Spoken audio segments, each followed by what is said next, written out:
was a guy who was married to his college girlfriend. They'd been together 6 years. They were both out of grad school, and they had a dead marriage. And they got a divorce, and he didn't know how to do anything because he never had a girlfriend. He moved in with her when they were in college. They never had any dating. They just started living together. Then they got married, and then they decided they didn't like each other. Okay, that happens. So he didn't have any experience, and he was 28, master's degree, had a great job working in the film business, not any glamorous part of it, basically MBA into the business.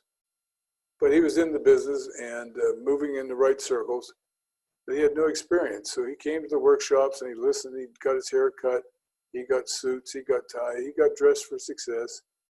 He learned how to groom himself. He started going on these coffee dates. In those days, that would be about 10 years ago, the eHarmony and Match.com and places like that were easy to get dates because the women there can't get a date, and that's why they'll go out with you. So Nick went on, I think, 28 coffee dates, and he wrote down everything he learned about it, and that's in a big file at the restricted list. You have to be a member of the restricted list to get into those files. But I'm going to show you what he did. Now, this is an MBA guy, okay? So he attacks everything like it's a business problem. So he made a checklist, his coffee date checklist, to make sure he didn't fuck up.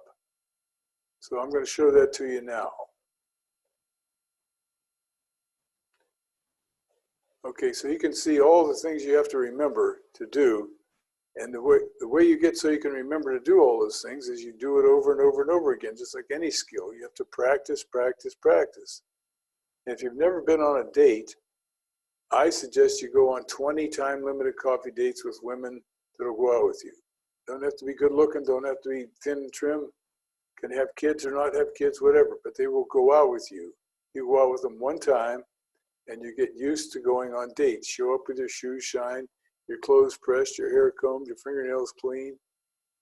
You sit the right way at the, when you go on a first date, you want to sit at 90 degrees if possible. There, 90 degrees.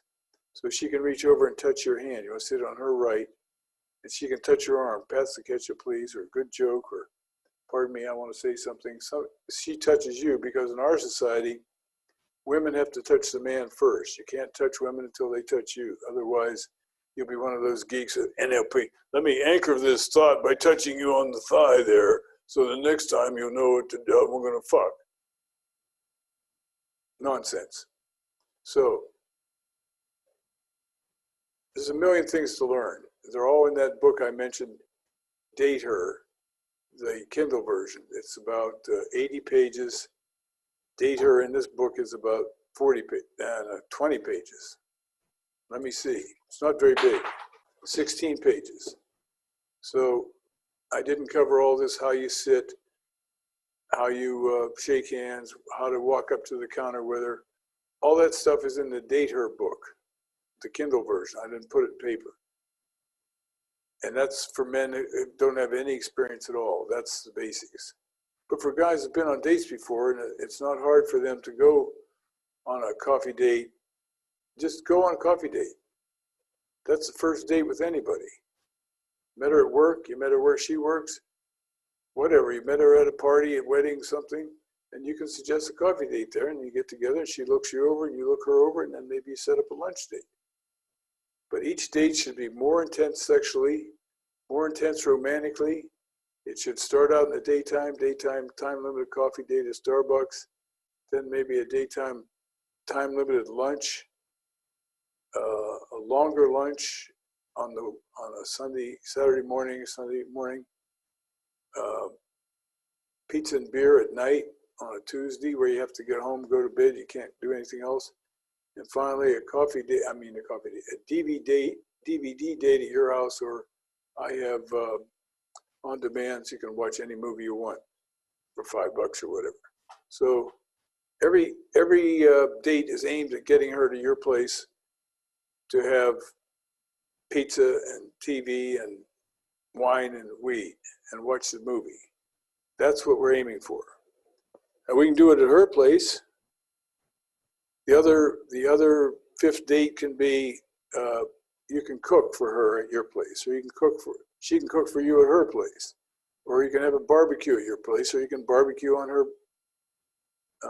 balcony at her place. The idea is to get into the other person's house, drink, smoke weed, eat, and enjoy life, and that's when sex happens naturally. So everything is aimed at getting to that fifth date. Well, let me tell you about another book. I've read books for everything. 164 Dating Problems Solved. Healthy Sex and Miss Right. No Other Place to Meet. Hostess Bars. Nice Guys. Nice Guys versus Good Guys. Self-esteem begins at home. Divorce is worse than death. Number 57, Mistakes to Learn From. Let me just quote from this so you get the idea. Ted is a recently divorced guy, 37.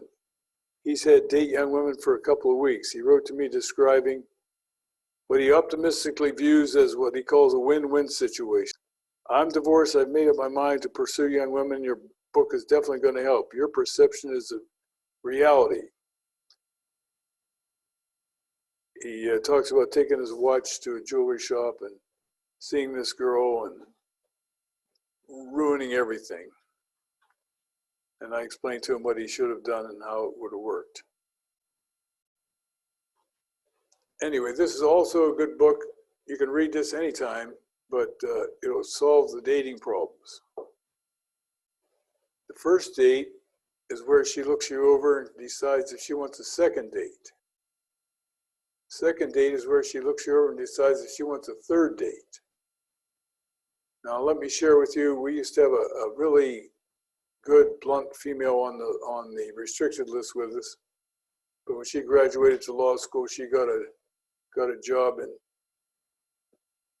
in Austria. And we haven't heard from her since, but she was very good at helping us. One of the best things she said was, women will go out with just about anybody the first time, but you better be something to get a second date. So she was explaining, guys think because she went out with me, she's really hot for me. No, she's interested in you, and you're going to get a chance to show her more about what you got on the first date. If she goes out on a second date with you, she's pretty sure she wants to keep seeing you, but she's not sure, so let's go on a second date. Okay, if she goes on a second date and doesn't go on a third date with you, either you did something really stupid on the second date, or she's not interested. I don't know what causes that, but it happens all the time. If she goes out on a third date, she's probably going to go out on a fourth date with you. Most women. And there are some women who will use you for dinner, use you to go to a movie, things like that.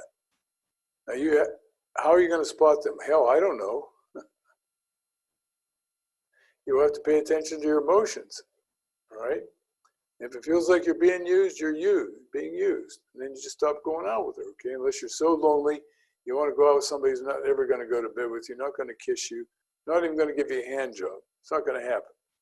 So there's all sorts of pitfalls between no experience and a lot of experience. A lot of mistakes. You have to make them all to get good at it. If you have no experience, get the book Date Her on Amazon. It's a Kindle only. Look at all the things Nick made notes to himself to remember to do on a coffee date. Okay, then the next video I'm going to make is sex with her. And we're going to talk about how that happens, how to get that to happen. Okay, this is Don Steele. I am out.